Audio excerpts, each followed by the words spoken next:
So I'd like to talk about section 1.5, real numbers. In Algebra 1, we will only be using real numbers. Most of this chapter is going to be about fractions. And just, again, it's a review. You've had it in arithmetic for a couple of years, I would assume, and in pre-algebra. So I'm going to try to move pretty fast through this. But let's just start off with what is real numbers. All right, so real numbers. First of all, you have what we call natural numbers. Natural numbers would be numbers like 1, 2, and 3, and so forth. Sometimes you refer to them as counting numbers. So natural numbers is numbers like 1, 2, 3, 4, etc. Then you have what we call whole numbers. Whole numbers include 0 and the natural numbers. So the natural numbers are a subset of whole numbers. Now, how I always remember, if you were to label this, just think of whole has the O that looks like a 0. So whole numbers looks like the 0. That includes 0. Natural numbers does not include 0. The next set that you have is what we call integers. Integers are your negative numbers like -3, -2, -1. Integers also include 0 and the natural numbers. So all of these are subsets of integers. A symbol you might see, it kind of looks like a Z with a double line. That is a symbol that represents integers. So if you see that in the book, they're referring to the word integers. The next type of numbers we have is what we call rational numbers. Now, rational numbers, okay, are fractions, like 3/4, decimals, 0.75, where they terminate, or repeating decimals like 0.21, 21, 21, 21, that just kind of repeats the same pattern. The square root of 16/9, which is, if you reduce that, square root of 16 is 4, square root of 9 is 3. So again, it ends up being a fraction. Sometimes you'll see a funny looking Q with an additional line. That also is a symbol that's representing rational numbers. So all of these are considered rational numbers, okay? But 0.75 is not considered an integer. So these are all subsets of each other. Then you have what we call irrational numbers. Irrational numbers are not in these subsets at all. Irrational numbers would be numbers like pi, a negative square root 8, or square root 6. These are the square roots that don't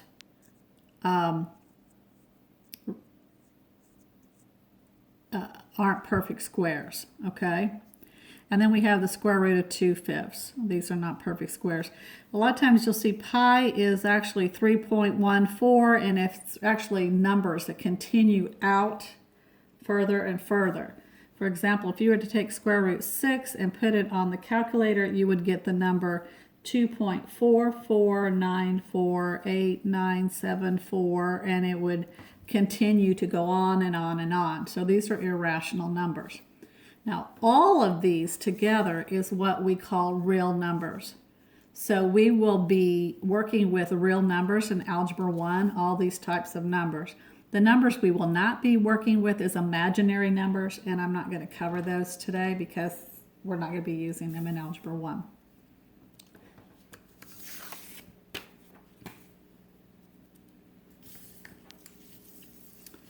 All right, now I'd like to talk to you about sign numbers.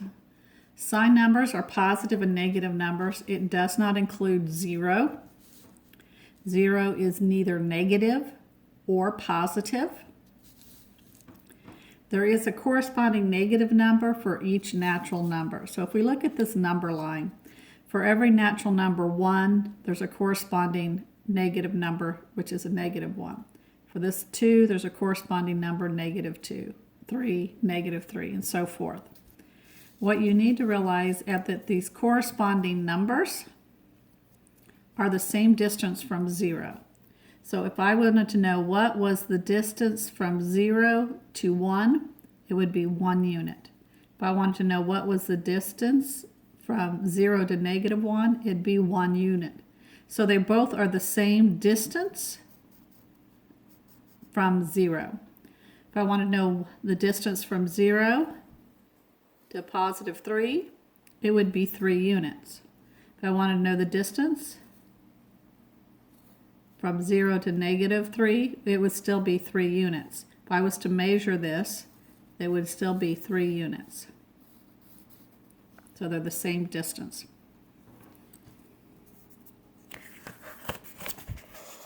Then you need to know that 0 is a reference point used to separate numbers greater than 0 or less than 0.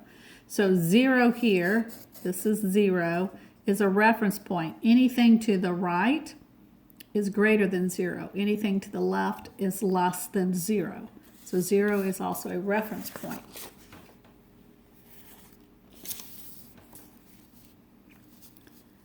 Now let's talk about our sign numbers again. So if I talked about, if I said you had a bank, you had $5.43 in the bank, that means you have that amount of money. It's a positive number, but you would not write a positive here. So if there's no positive, if I wrote 3, you're going to assume that that's a positive 3 if there's no sign.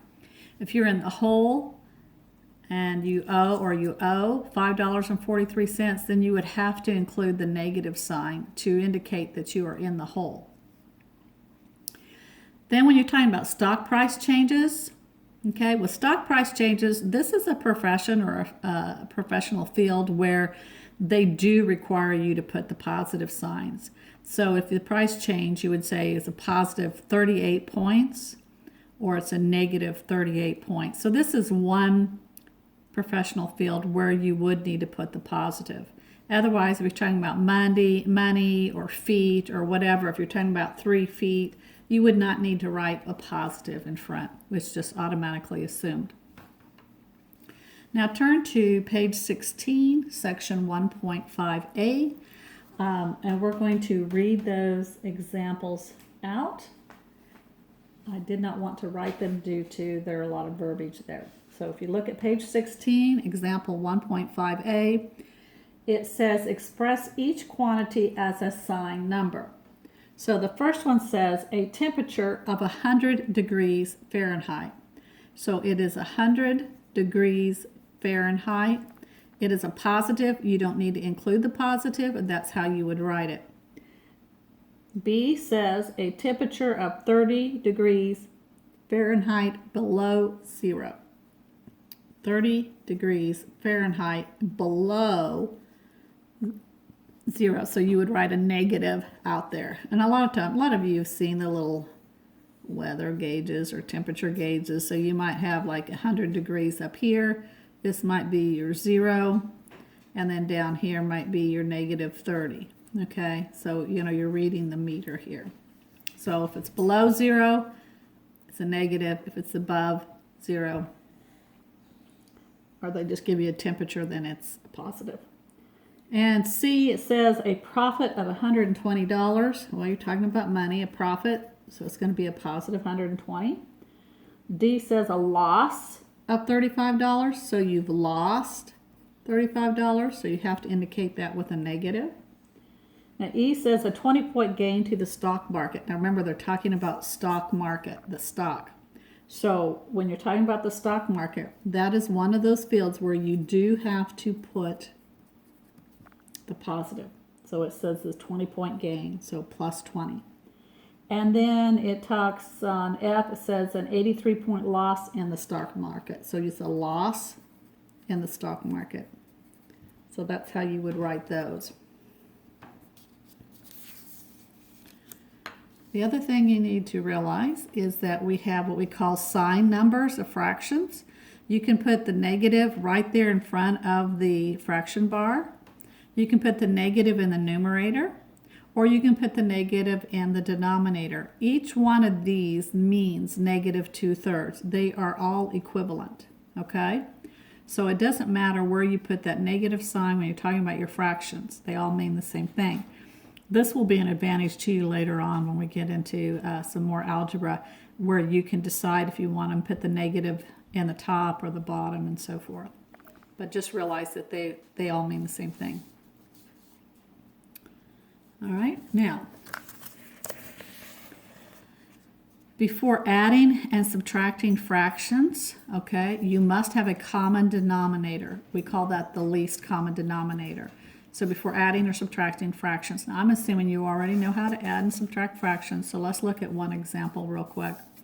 If I had 1/6 plus 3/4, well, I cannot add the 1 and the 3 because 6 and 4 are not the same. They have to be in common, a common denominator. So to find that least common denominator, I'm going to take the 6 and the 4, and I'm going to do a factor tree. All right, and I want to take prime numbers first. Well, 2 goes into 6 3 times. Since this is prime, we can stop. So the prime numbers of 6, or the factors, prime factors of 6 is 2 and 3, and that's my factor tree. Remember, prime numbers are numbers like 2, 3, 5, 7. They're all numbers that the only factors they have is 1 and itself. I want to do the prime factor tree here. 2 goes into 4 2 times, and I can stop. The LCD, well, they both have a 2 in common, so I'm going to write the 2. And then I'm going to write the remaining prime factors that's listed. Notice there's 1, 2, 3 2's here, but I only listed it twice because these were the same. They were in common.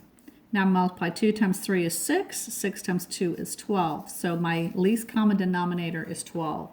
So my goal here is to convert 1/6 into a fraction that has the denominator of 12.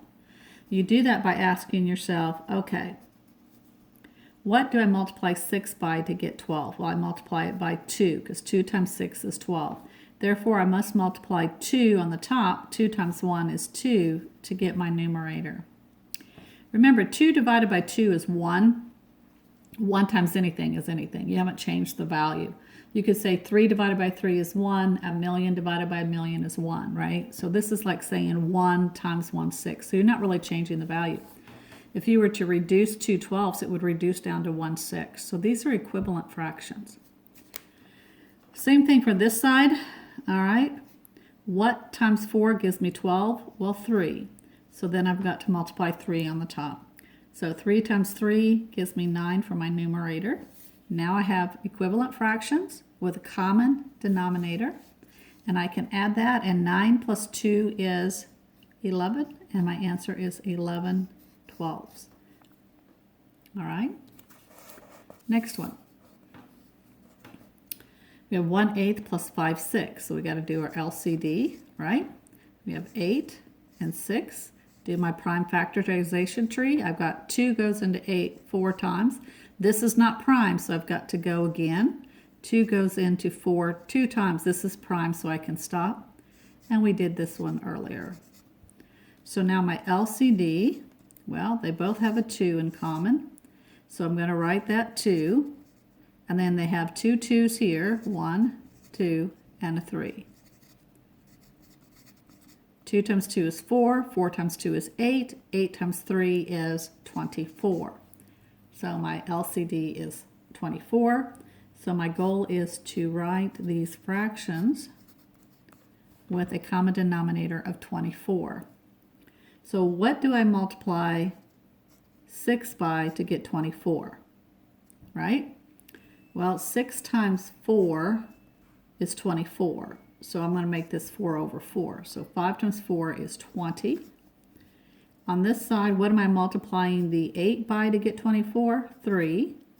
So 3 times 1 is 3. Now I have fractions with common denominators. I can add the numerators. 3 plus 20 is 23 24ths. All right, so remember, before adding and subtracting, you have to have common denominators.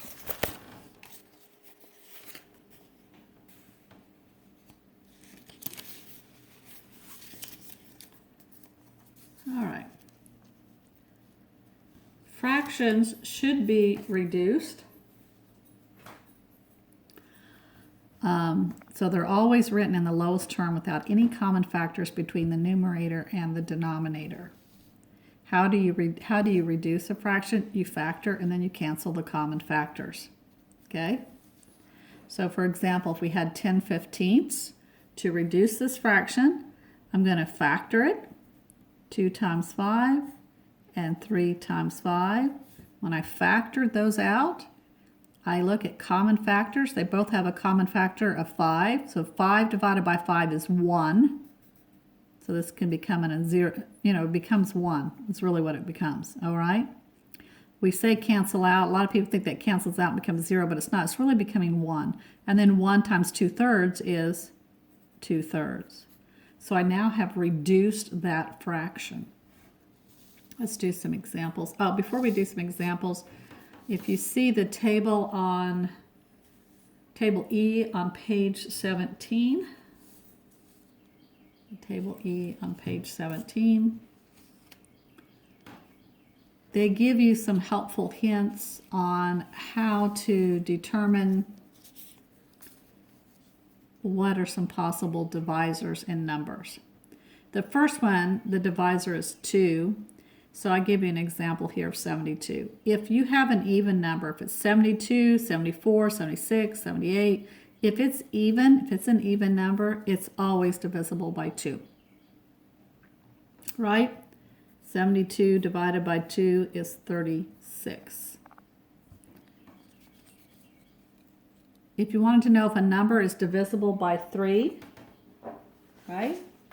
Then the first thing you're going to do, if the sum of the digits is a multiple of 3. Remember, multiples of 3 is if like you were counting by 3s. 3, 6, 9, 12. So multiples of 3. So we're going to look at these digits, 2 and 7. So if I take and I find the sum of those, if the sum, which is 9, if the sum is a multiple of 3, then this is divisible by 3. Well, it is, because if I count by 3s, 3, 6, 9. Oh, so see, this is a multiple of 3. So then I can automatically know that 27 can be divided by 3. In fact, I end up getting 9. If you want to know if it's divided by 4, okay, if that is a divisor, then you're going to, if the last 2 digits are multiples of 4. So here I have 348. I'm looking at the last 2 digits, 8 and 4. If they're multiples of 4, then it's divisible by 4. Well, you're counting by 4, right? 4, 8, 12, right? So if these last 2 here are divisible by 4, then this whole thing is divisible by 4. Excuse me. So if I was to take 348 and I divided it by 4, I would get 87.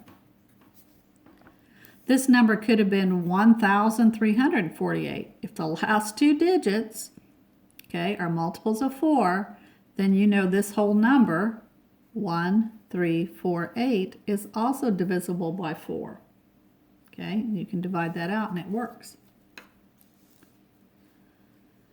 Okay. How do you know if a number is divisible by 5? Well, if it ends in 5 or ends in 0, you know it's divisible by 5. If it ends in 5 or ends in 0, you know it's divisible by 5. Okay, that one's pretty common. You're very familiar with that, I'm sure. Next one, if it's divisible by 6, all right, it tells you if it's divisible by 6, then this condition, 2 and 3 must be met. Well, this condition is, was it even? So is this even? Yes, this is an even number, right? So that first condition's been met. The second condition is, are the digits, when I add up, do I get a multiple of 3? Well, let's see. 3 plus 6 is 9, and so it is a multiple of 3, so yes.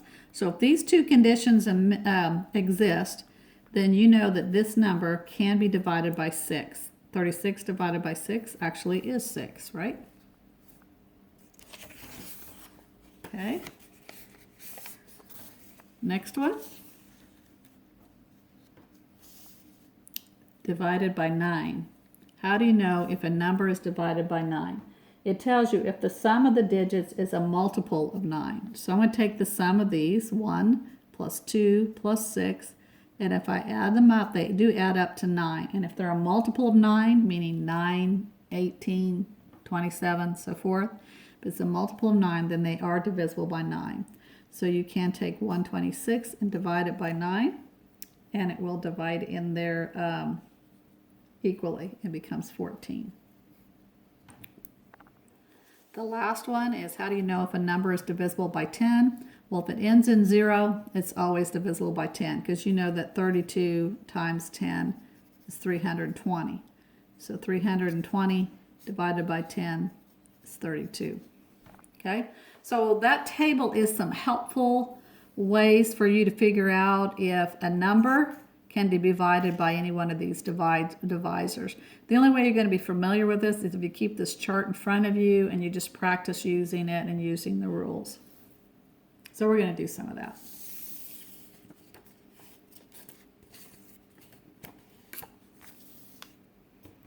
We're going to look at page 17, example 1.5c. It says reduce the fractions. So the first fraction we have is 6. So you know that 2 times 3 is 6 and 3 times 3 is 6. Remember we talked about if they have a common factor, you can cancel it out and it becomes 1, right?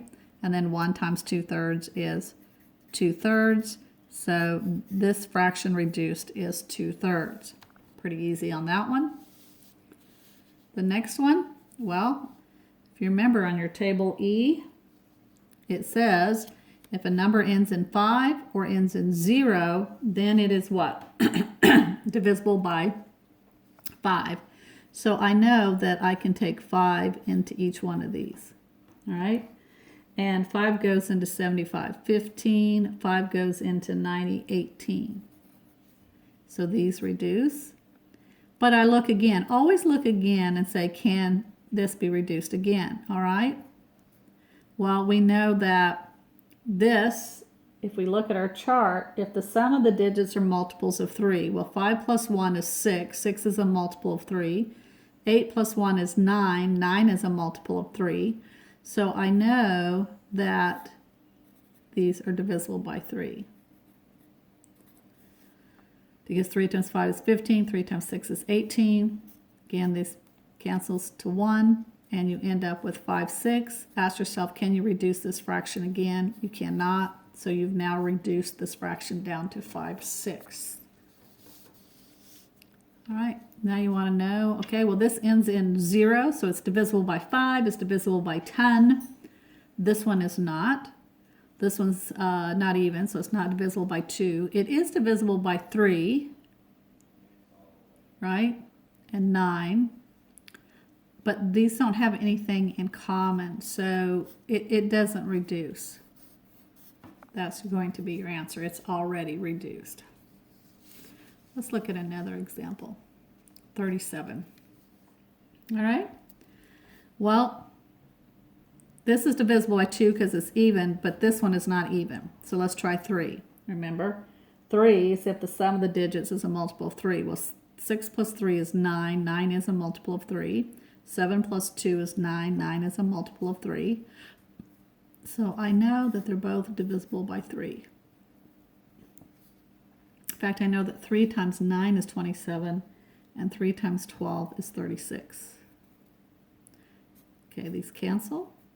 Now I'm left with 9 12ths, so if I look at that, wait a minute, that's a multiple of 3, and that's a multiple of 3. I could take another 3 out. 3 times 3 is 9.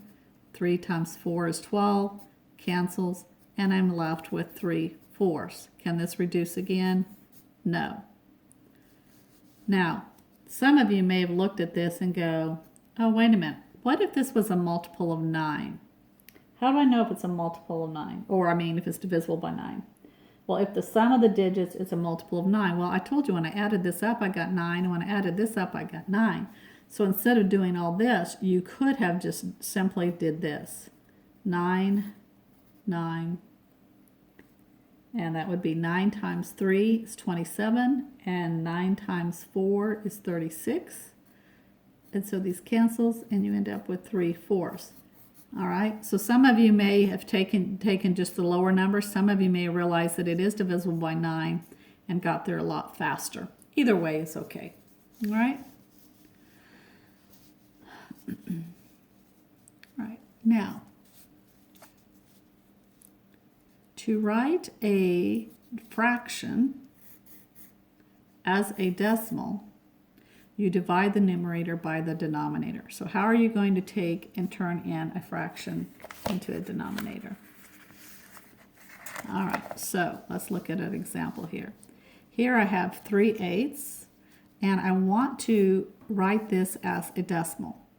So this is read as 3 divided by 8. So I'm going to write 3 divided by 8.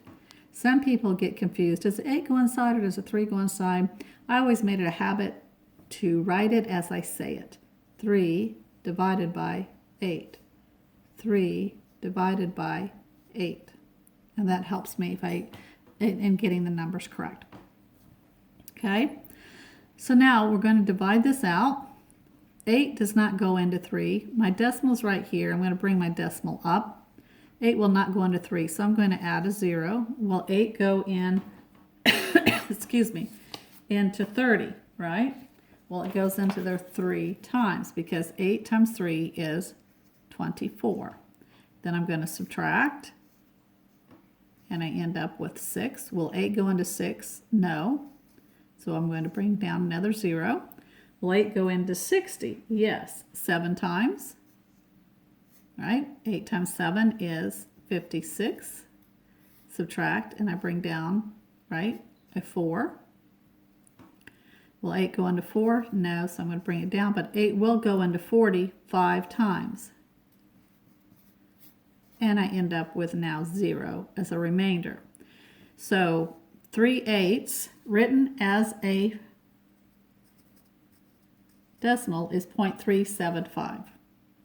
This is called a terminating decimal because it came in 0, it ends, it's an exact decimal. All right, we call that a terminating decimal. Let's look at the next one, 1/3. And I'm going to have to bend my paper here so we don't have shadows. 1/3.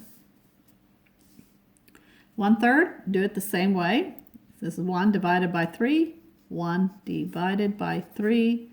Here's my decimal. I'm going to bring it straight up. 3 will not go into 1. So if I add a 0, will 3 go into 10? Yes, 3 times. 3 times 3 is 9. Subtract, and I get 1. Bring down another 0. Will 3 go into 10? Yes, 3 times. I get 9. What do you see happening here? Well, 3 go in that and bring a 0. Yes, 3 times. Do you see? We're just going to keep going and going and going. And so this ends up being 0.33, and you're going to put a line above it, meaning that it's a repeating decimal. So the answer is 0.3, and this line means repeating 0.33333333. Okay? But we now have converted this fraction into a decimal. And that was what they were asking us to do.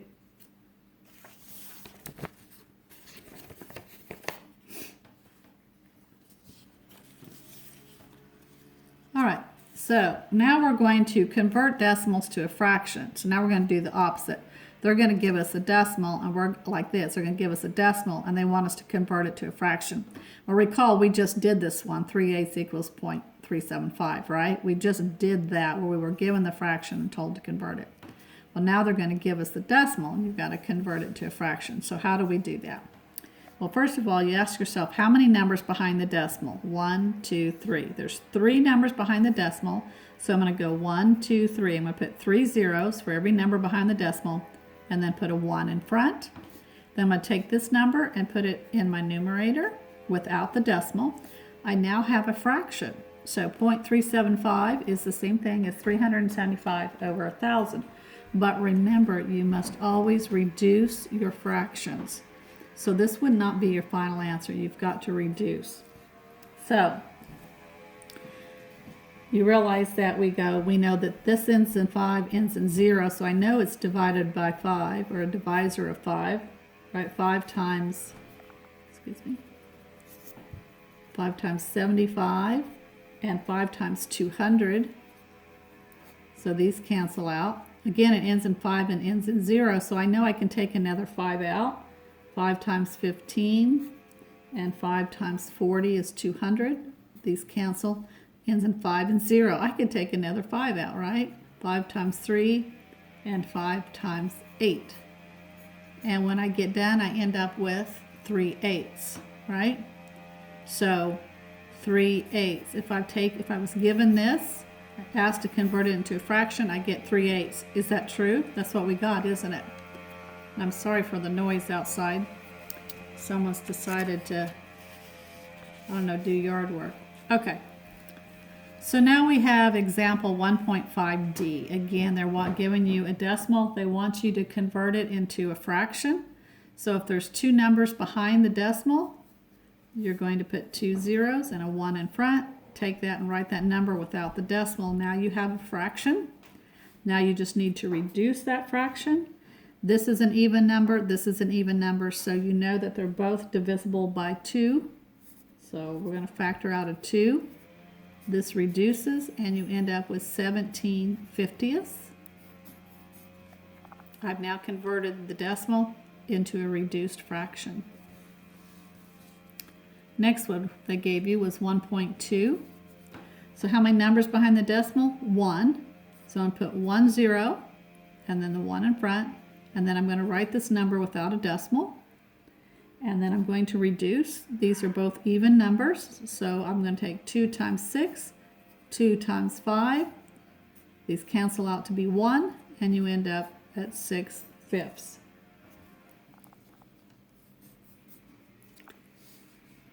The last one I give you is 2.05. How many numbers behind the decimal? 2. So I'm going to do 2 zeros with a 1.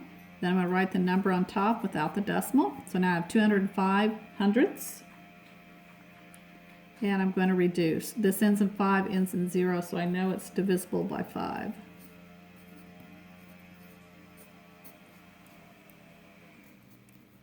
And you're always going to ask yourself, can this be reduced again? And it cannot. And so now 2.05 is the same thing as 41/20. Again, this is everything you should have already known. I am going to ask you to read page 19 and 20, the timeline of algebra history. If you would read that on your own, I'd appreciate it. The other thing I want to encourage you to do is, you've done multiplication tables, but I want you to learn 11 times 11 all the way up to 15 times 15. So you should know 15 times 15 is 225, 14 times 14 is 196. Memorize those. This is going to help you with your homework. It's going to help you with your ACT tests, SAT tests, all sorts of tests. So learn to memorize those. The other thing I'd like you to memorize is fractions, if you can. 1/2 is 0.5, it's terminating. 1/3 is 0.333, it's a repeating. 1/4, and I'm just going to list them real quick in case we run out.